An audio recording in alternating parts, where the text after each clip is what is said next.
Beyond the Darkness by Samira Bellissimo. I dedicate this book to the freedom we all deserve, and to our loving Heavenly Father, who has given us the courage and strength to make that freedom a reality. I know God, no matter what name we call him, her, them, is with those of you who have just received your first sip of freedom or are in the difficult process of gaining it.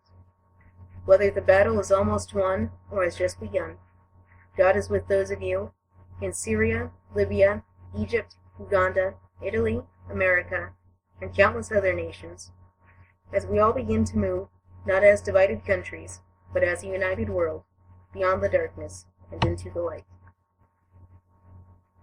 They promise them freedom, but they themselves are slaves of corruption, for people are slaves to whatever masters them. 2 Peter 2:19. Chapter 1. Extreme Tag. Leaves of low branches brushed my face as I ran. The sound of the river rushing through the forest, plunging over any and every obstacle before it, hummed in the background. My feet pounded against the dirt beneath me. The footsteps behind me grew louder and quicker. Though I gasped for air and longed for a break, I willed myself to run faster. My pursuer matched my speed with ease, then exceeded it. I had to think fast. In an explosion of dancing golden light, I morphed into a golden eagle and launched upward. A mighty cougar pounced where I had stood.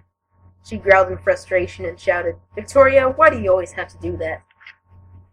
"Why do you always have to be a sore loser?" I shouted back from my perch. She pinned her ears back with a growl. Then she coiled her legs and in a mighty, graceful leap grasped the tree where I was perched with her enormous paws. I sat patiently.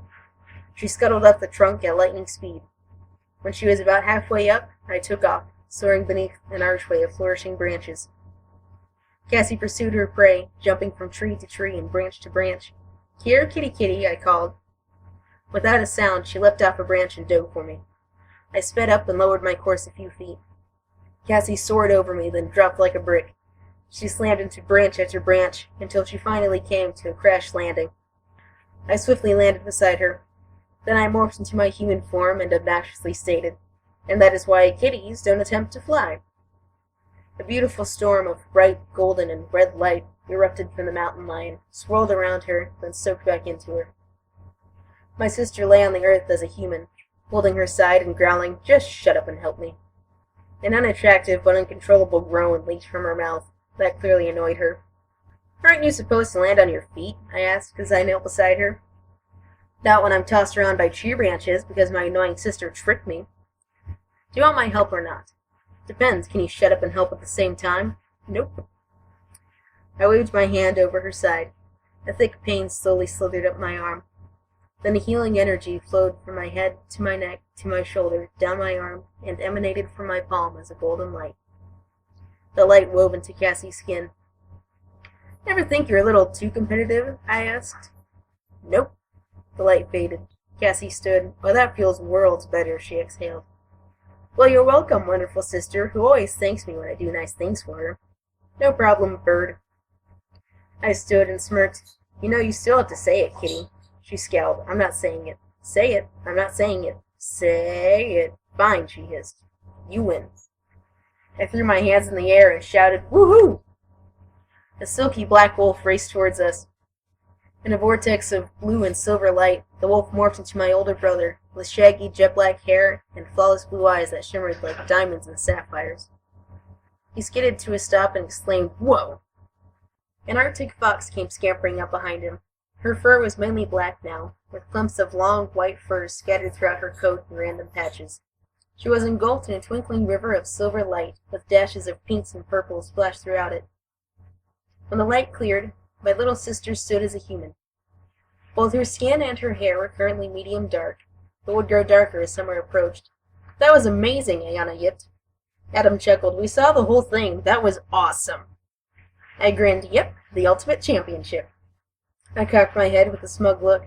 "And I won. I guess that makes you second best, kitty." She crossed her arms as she unleashed her death glare. "You still have to sleep sometime, bird." I teased. "Aw, you're so cute when you're mad," and pinched her cheek. She narrowed her eyes and growled. Adam squeezed my shoulder. "Okay, Victoria, you've taunted fate enough." I laughed as I threw my arms around my hissing sister. I'm just kidding. You know I love you. Yeah, she smiled. But I still want a rematch. With everyone? I asked. She nodded yeah. Then she took off running and morphed in mid-step. Adam, Ayana, and I each threw quick glances at one another. Then, morphing like Cassie, we bolted in different directions. The moment I morphed, I launched into the air and dove into a tree. Sitting motionless on a hidden branch, I waited, carefully examining every sound, not daring to breathe. A twig snapped beneath me. I dove down and tackled my victim, knocking him to the ground, morphing into my human form and pinning him by the shoulders. A heavy pain shot up my arm. Ha! Got! Oh, you're not Adam. The confused and terrified little man, with big brown eyes and thinning white hair, stared up at me. I immediately stood and offered my hand. I am so sorry. That is quite all right. He grasped my hand and hoisted himself up, grunting the whole way. Even though I already knew the answer, I asked, "Did I hurt you?" as I placed my hand on his back. A strong stabbing pain was pulled through my hand and up my arm. A golden light radiated from my palm, as a strong but soothing healing energy flowed from my head to my neck, through my shoulder, down my arm, and out my hand. The light gradually faded. Having gotten over the shock of nearly being killed in an eagle attack, the man now appeared to be staring at me, and the shock of witnessing an eagle turn into a girl, make her hand glow, and touch him with it. "There you go," I spoke. "All better." He continued to stare. I fidgeted self-consciously. Sir?" A smile tugged at his lips until it spread across his whole face. He threw his arms around me and cried, "Victoria!" That voice. I knew that voice.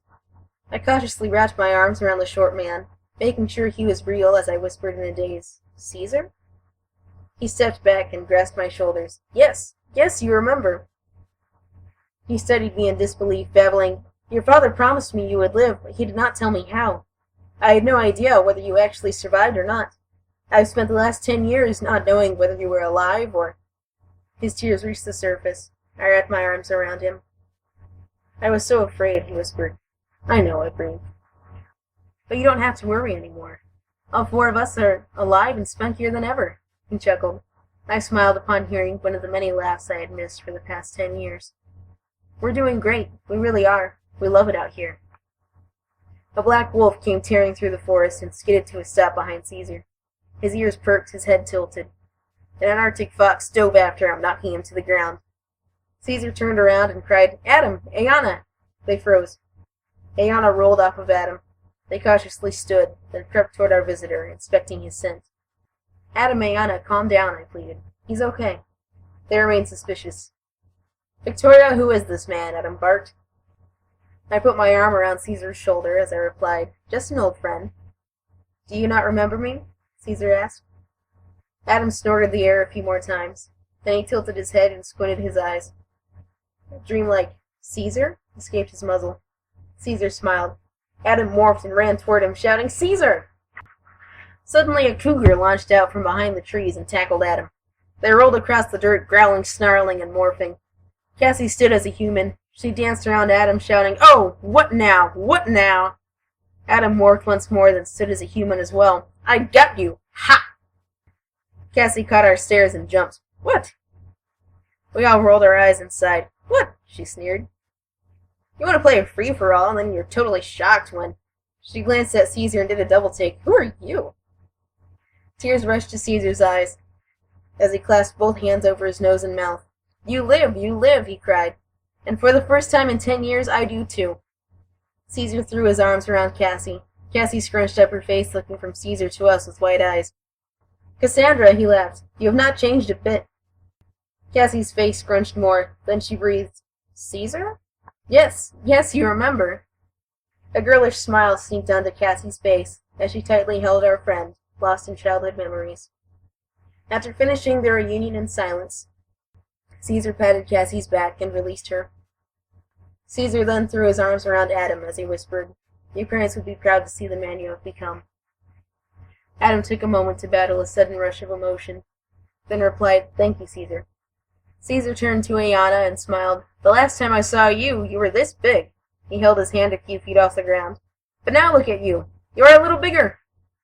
"Well, I certainly hope I have grown somewhat since then," Ayana beamed. Caesar chuckled and threw his arms around her. "What brings you all the way out here?" I asked. Ah, yes, he turned to face me. You were the one always asking questions. He answered, I escaped. The village is miserable and corrupt. I could bear it no longer. Cassie blurted, corrupt? How is it corrupt? I inquired.